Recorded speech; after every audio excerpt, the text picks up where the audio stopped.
All right, so I'm Rex Cammack. I'm from the University of Nebraska, Omaha. I'm going to talk a little bit about a totally different scale of ethics. Instead of dealing program-wide ethics issues, I'm going to talk about how I, in an intro cartography class, try to broach the idea of ethics with my students and get them to think. And I really came up with this topic because, again, of the conference and the conference title. For those of you who don't know, I've been running the registration site, so I figured I better come to the conference if they've been asking me to work on it for this long. And so I kind of thought back in my mind, how do I do ethics? How do I talk about it? And are there any things that I could do to enhance this and then test this with a group of students before the conference happened? And I said, yeah, there's some couple things I've thought about for a while. So this was an emphasis for me to write a little code. So, okay, so we'll go ahead and do this. So yeah, so this is my agenda. So I'm just going to kind of go, why did I do this topic, the process. My first implementation of this is an ongoing project. I'm hoping that this will turn into something that is kind of a long-term labor of love with my students. We'll go over some results and I'll reflect a little bit on that and talk about the future. Okay, so why? So this is exactly why I talk about ethics in cartography, and the issue is the topic I decided to choose was the generalization topic, and particularly data classification of generalization, and it's this data set. It's the population count for counties for the state of Nebraska. I'm originally from Nebraska. I was born and raised in Nebraska. I'll get the pointer out and I'll show you exactly. I can show you exactly where my house is. It's amazing. You see this big county right here and these two little ones? That intersection right there is where my house is. It's at the corner of these. And so if you look at the classification methodologies that I put up there, you'll see that the counties really near me kind of switch and they change.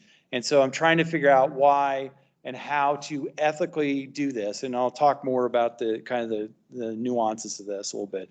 This is the data plotted in ascending order.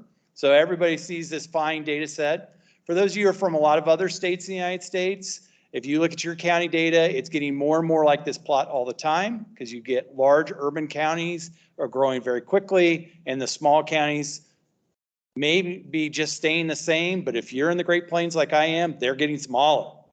So I always look at this graph and I go, okay, students, how are you going to turn that into something that's meaningful? Okay, so this is kind of the issue that I deal with, is that the kind of ethical issue, other than the proper classification I'm working with, is how do you represent rural or low income or these very small population groups? If you do a very strict numerical data classification, you basically don't see those populations. They disappear. So this is the issue I try to get across with my students, is saying, yes, there's a mathematical way to probably come up with the best classification, but it may drown out these low income area or low population areas.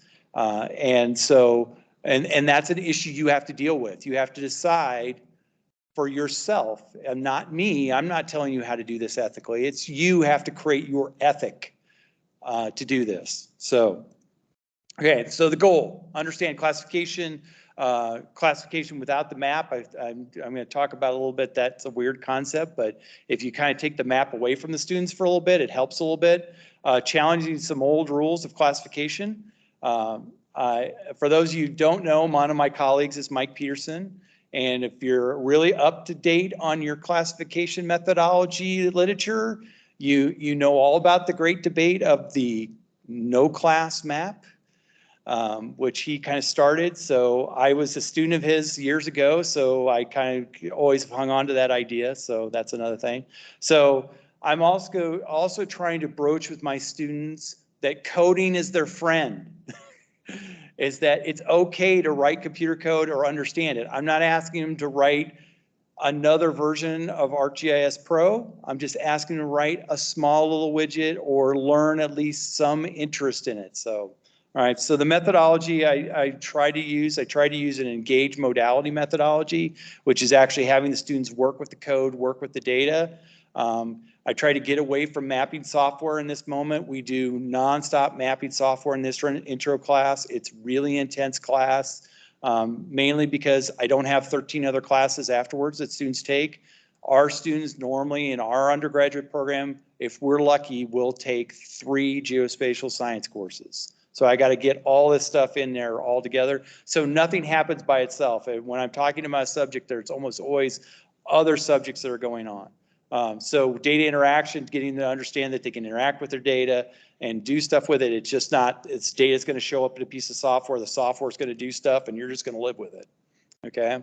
And then students generate a product. I'm very much a product generation type of instructor. I'm not big on having students write essays and think long and hard about topics. I much rather have them generate maps. And so in this intro cart class, I think I counted it up last semester, the average student made 72 maps over the course of the semester. And they make a lot of them. So, all right, so here's the implementation. It's a Python program. I used Anaconda to manage the Python environments. I used a Python editor called Spider for those who don't use it. It's really great for kind of looking at data while the program's running, so I really like that. And then the graphical output is all done in Bocum. It's not going to be a true Bocum environment where it's all running by itself with a Bocum server. It's going to be more interactive back to Spider. So basically they basically change the code in Spider, they run it, and then it generates a Bocum plot in a web browser. So. Okay, so here's just a picture of the Anaconda environment. This freaked the students out. Most of them have never seen this type of implementation of Python environments. For those of you Python programmers, hopefully you do environments and don't just dump every package into one environment and just hope that it's going to work.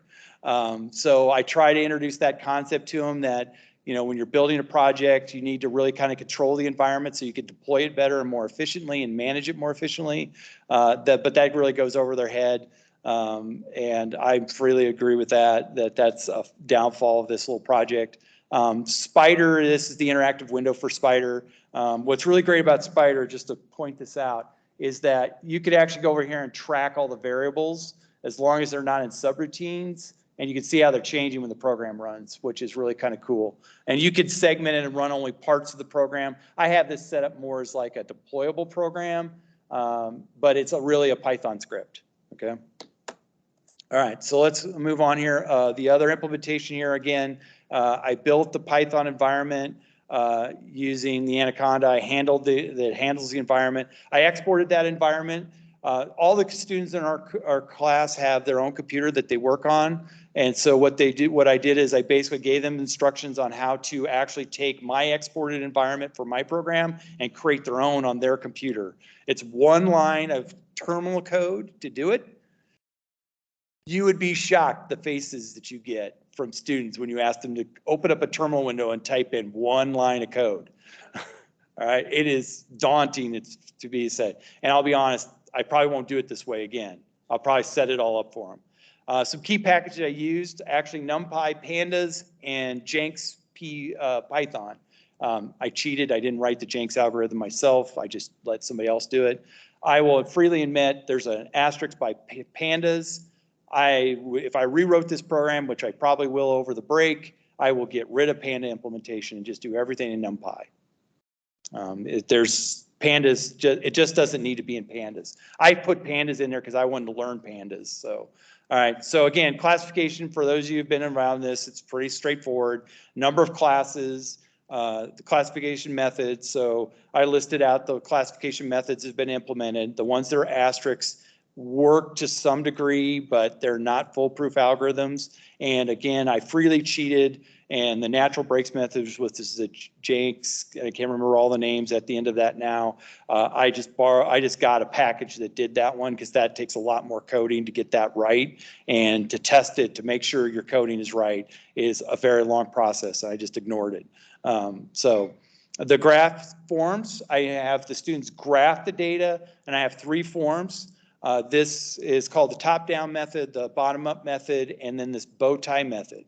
So this, I actually mentioned this to Terry Slocum, this bow tie method, I believe comes from George Jenks, but I don't know. I learned this method from Ted Psyche, my master's advisor, who was a Kansas grad. And so if you see that graph and you recognize that graph, that you had to draw that by hand, I'd really like to know. So, all right, so here are the three graphs. The bottom up, the top down, and then the bow tie one. So the reason why we have the three graphs is based on the way you draw your legend. If you're a greater than legend editor, you just put all your boundaries as greater than, then it's a bottom up graph, all right? If you said everything's less than, okay, then less than, then you drop it down. The bow tie method is actually the one I like. I always have liked this, but it's very hard. I had to basically program all this graph. These are real simple. That one's not easy. And so what this does is it highlights the area from the midpoint of the class to all the values. And so the way I was explained to me is you want your bow ties all to be the same shape and all be the same size. And that makes a better representation, okay? So this one's not a great representation because this isn't equal, and this one isn't equal, and this one isn't equal, and this one, they're all a little bit different. And that's part of the generalization. And then you have to tell students, you can't get perfect bow ties. I can't tie one myself, so you can't get a perfect one. If you're wondering what the little green dots are right there, Ted Steinke would give students extra credit if they drew a little graphic in there for the knot of a bow tie. And so I put it in there as an homage to my master's advisor. All right. So the student task was basically get the software to work. I gave them 2 data sets. They had multiple attributes in each data set that they could work with. One of them was the population of Nebraska. The other one was a purely theoretical, randomly generated data set. And then what they were supposed to do is make a graph of each of the 2 data sets and basically believe that these were good representations. Okay, so here's some of the results. I'm going to show you. Here's the student outcomes. I actually got these last week. These are not labeled by the student, and you don't get any of the feedback, but this is what they thought. So again, this is the theoretical data set. They thought this was the best combination of number of classes and classification method, and this was the same student and doing with the population of Nebraska. I just allude to this while I cycle the next one. So some students liked the big bow ties that were nice and symmetrical and didn't want them small. I like smaller ones, but what they are.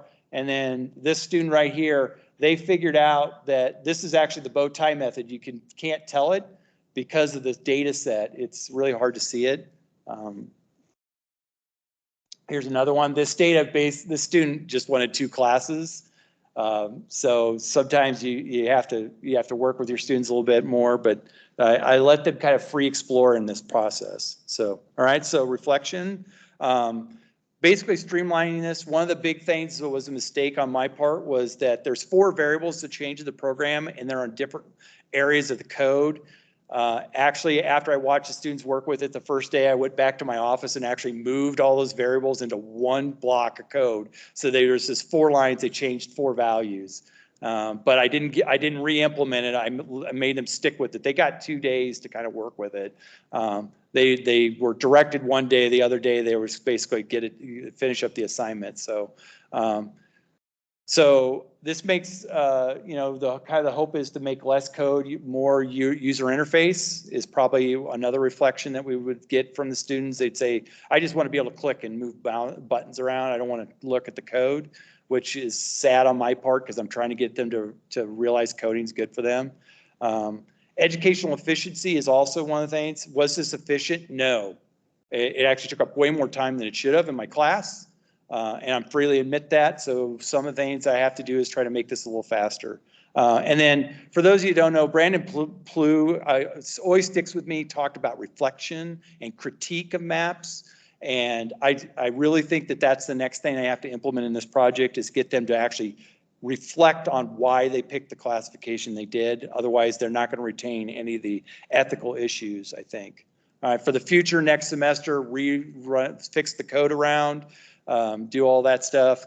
One of the big things I want to add to it is more guided interpretation into the thing. So as the as the data comes up and they see it, like the bow tie graph, I had to tell them verbally about the bow ties, and there needs to be some prompting in the software itself for that to get the students to understand that. And then really, again, it's one of these things where I think it will be really great because they get the graph. One of the kind of advantages of using Bocom is it's got a little widget that you just click on it and just saves the graph for you automatically. And then they could just throw that into a Word document and they can write a reflection and then turn that all in as their assignment.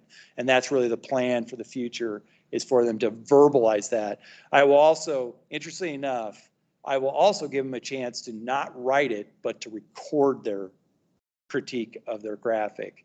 I've found recently that students, I mean, that's just my experience. If you can get them to talk about it, they'll talk about it more in depth than they'll write about it. I call that the Twitter response. So that's one of the things that we do. We do a lot of oral presentation and oral discussion in my class because I prefer that over written dialogue. So anyway, all right. So let's see here. I think I have one more slide. So thank you for attending. And if you have any questions, let me know.